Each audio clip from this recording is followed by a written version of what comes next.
Students, this is our first poem for 10th class. Name of our poem is Dust of Snow. It is written by Robert Frost. It is a highly symbolical poem. सिर्फ कुछ चीज़ों को use किया गया है symbol के तौर पे, पूरी प्रॉपरली कोई बात नहीं कही गई है, हमें सिर्फ हिंट दी गई है इस पोएम में. The poet is standing beneath a hemlock tree. हमारा जो पोएट है हेमलॉक ट्री के नीचे खड़ा है.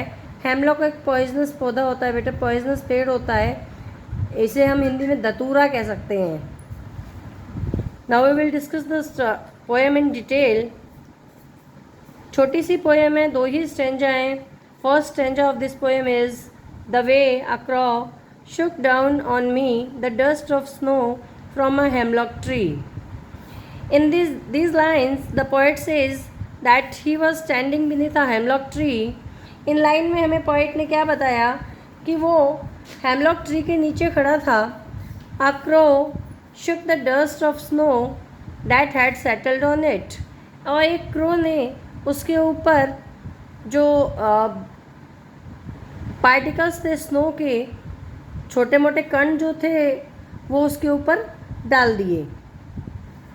Now the poet use the hemlock tree, the crow, the dust of snow and crows shaking off this dust from his wings as symbolical only.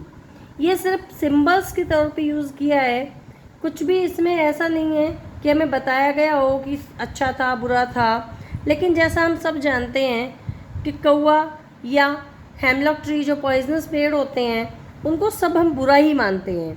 तो ये हमारे जो पोएट हैं उसकी सैडनेस की कंडीशन को दिखा रहा है. The hemlock is a poisonous tree. जैसा मैंने अभी आपको बताया, हेमलॉक पॉइजनस ट्री होता है, जहरीला पेड़ होता है. It has been used here as symbol of poets sad mind. और ये यहाँ पोएट के सैड माइंड का, दुखी मन का हमें प्रतीक बनाया गया है, बताया गया है. That can be no less than a poison for the body. और हमारी ख़राब मेंटल कंडीशन हमारी बॉडी के लिए, हमारे शरीर के लिए किसी जहर से कम नहीं होती बेटा. The crow is also taken as a sign of ill omen. और कौवा भी हम हमेशा ही कहते हैं बुरा होता है, कौवा काँव काँव कर रहा है, पता नहीं क्या बुरा होगा. तो इस टाइप की यानी नेगेटिविटी वाली बातें हैं इस स्टेंजा में.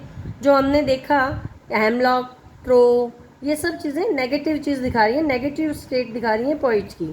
The poet has used it a symbol of sad thoughts. यहाँ सब चीज़ें हमारे पोइट ने सिर्फ सैड थॉट्स को एक्सप्लेन करने के लिए यूज़ की हैं. अगर उसका मन खुश होता, वो किसी हैप्पी चीज़ के बारे में बताता, तो वो कभी भी क्रो या हेमलॉक ट्री यूज़ नहीं करता. नेक्स्ट स्टेंजा इज बेटा, he gives my heart a change of mood and saved some part of the day I have rued. In this line, our poet says, when this dust fell on him, a sudden change came in his mood. और इस वाली इसमें lines में हमारा poet कहता है कि जब वो डस्ट मेरे ऊपर गिरी तो मेरे मूड में एक सडन चेंज आ गया, एक अचानक से बदलाव आ गया मेरे मूड में. It ended all the regret that had filled in his mind. और जो दुख, जो प्रॉब्लम्स उसके माइंड में आ गई थी वो सारी दूर हो गई. ये सब चीज़ें उसकी एकदम से हट गईं. Thus it saved his day from any further sadness. इस तरह उस कौवे की वो स्नो की जो डस्ट थी, उन्होंने उसका बाकी का दिन खराब होने से बचा लिया. Thus we see that every word of this short poem is loaded with deep symbolism and significance. इस तरह हम देखते हैं कि इस छोटी सी पोएम का हर वर्ड एक प्रतीक है, किसी न किसी चीज़ को सिम्प्लीफाई कर रहा है, किसी चीज़ को बता रहा है, सिग्निफाई कर रहा है. इन दिस पोएम बेटा we have some literary device. आपको लिटरेरी डिवाइस आते होंगे. Let we discuss them. First of all we will discuss rhyme scheme. Rhyme scheme, एक दूसरे से कौन सी लाइन किससे राइमिंग करती है, इसको हम राइमिंग स्कीम कहते हैं. In this poem, rhyme scheme is AB In first stanza, our crow and snow are same, rhyming, and me and tree are rhyming.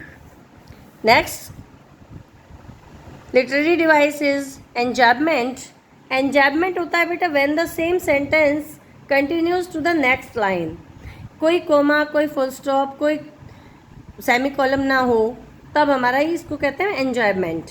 In our poem the same sentence is running in 4 lines.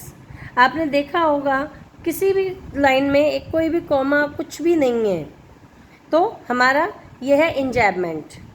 Next literary device is assonance. Assonance is if a vowel sound is repeated in closely connected words.